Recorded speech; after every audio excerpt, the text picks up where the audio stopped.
En 1930, la depresión económica mundial había golpeado muy duro al país y había millones de desocupados. Hitler había prometido a los desencantados una mejor vida y una nueva y gloriosa Alemania. Los nazis apelaban especialmente a los desempleados, los jóvenes y a las personas de la clase media-baja. En las elecciones de 1932, los nazis ganaron el 33% con los votos más que cualquier otro partido. En enero de 1933, Hitler fue nombrado canciller, el jefe del gobierno alemán, y muchos alemanes creyeron que habían encontrado al salvador de la nación. Se cree que Hitler no desarrolló el odio a los judíos hasta finales de la Primera Guerra Mundial. Fue tras la Revolución Rusa cuando comenzó a forjar esa fantasía de que los judíos estaban conspirando entre bambalinas. Hay dos eventos emocionalmente dramáticos e importantes en su vida para el motivo de su régimen. El primero fue la muerte de su madre, ya que murió a manos de un médico judío y desde ahí surge una de las razones de su odio.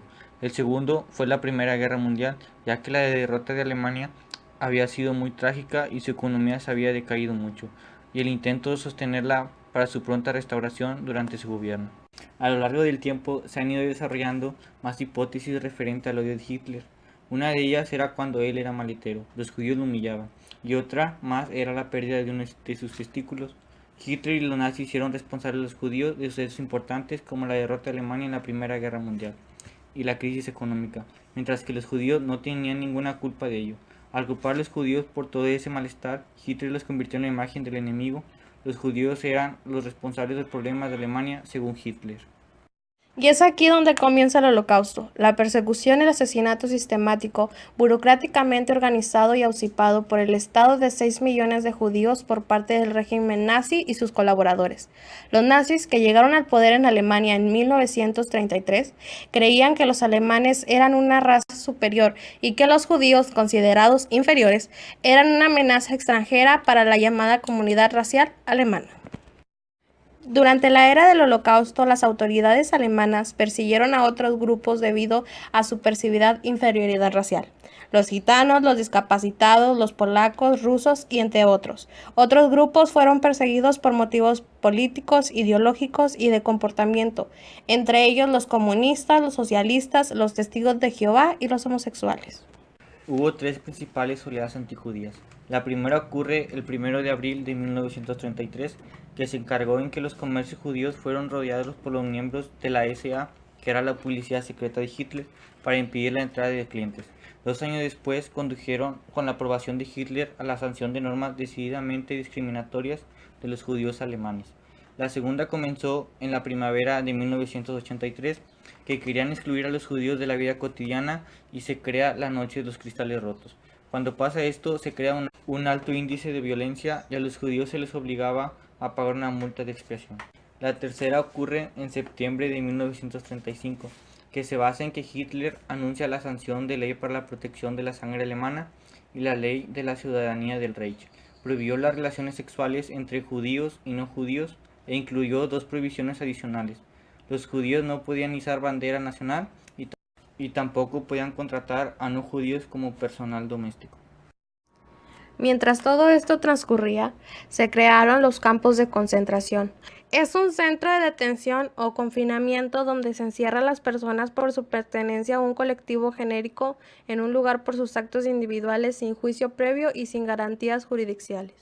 Uno de los campos más importantes fue el campo de concentración de Auschwitz. Fue construido en 1940, tras la invasión de Polonia por los alemanes. El complejo de los campos de concentración de Auschwitz fue el mayor de los establecidos durante el régimen nazi. Fue para albergar a los prisioneros políticos polacos que ya no cabían en las cárceles. Auschwitz fue el campo de concentración original y el centro administrativo del complejo que se construyó posteriormente. Nada más al atravesar la puerta de este, los recién llegados se encontraban con la enorme anticipación de que algún día podrían salir. El campo estaba dividido en diferentes bloques, entre ellos el número 11, conocido como el bloque de la muerte. Era un lugar en el que se aplicaban los castigos consistentes en encierros en celdas minúsculas, en los que se dejaban a los prisioneros morir de hambre o bien ejecutados o colgados. Auschwitz-Birkenau fue el segundo campo construido en 1941 en la localidad de Birkenau, como parte del plan de Alemania nazi conocido como la Solución Final, en el que se pretendía aniquilar a la población judía. Este no era otro campo de trabajo igual a los demás, sino que se construyó con la función de exterminar a los prisioneros que entraban en él. Para ello fue equipado con 5 cámaras de gas y hornos crematorios, cada uno de ellos con capacidad para 2.500 prisioneros. Tras llegar hasta el campo en los vagones de carga de un tren, durante un viaje terrible en el que no recibían agua ni comida, los prisioneros eran seleccionados. Algunos iban a parar directamente a las cámaras de gas y otros eran enviados a los campos de trabajo o bien eran empleados para la realización de experimentos.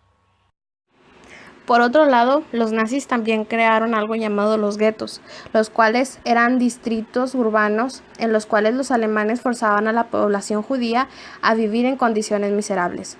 Los guetos aislaban a los judíos, separándolos de la población no judía, así como de las otras comunidades.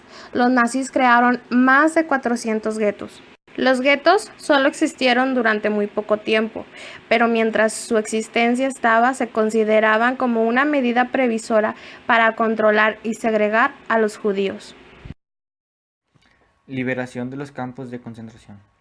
Las fuerzas soviéticas en julio de 1944 fueron las primeras en encontrar un campo nazi importante que se ubicaba en Polonia. Sorprendidos por el rápido adelanto de los soviéticos, los alemanes intentaron esconder la evidencia de exterminio masivo destruyendo el campo. El personal del campo incendió el crematorio grande, pero en la apurada evacuación quedaron intactas las cámaras de gas. En enero de 1945, los soviéticos liberaron Auschwitz, el campo de exterminio y concentración más grande. Los nazis habían forzado a la mayoría de los prisioneros en las marchas de la muerte, y cuando los soldados soviéticos entraron al campo, encontraron vivos a solamente algunos miles de prisioneros hambrientos. Y es así como termina el Holocausto, una de las masacres más grandes que ha existido en la historia de la humanidad.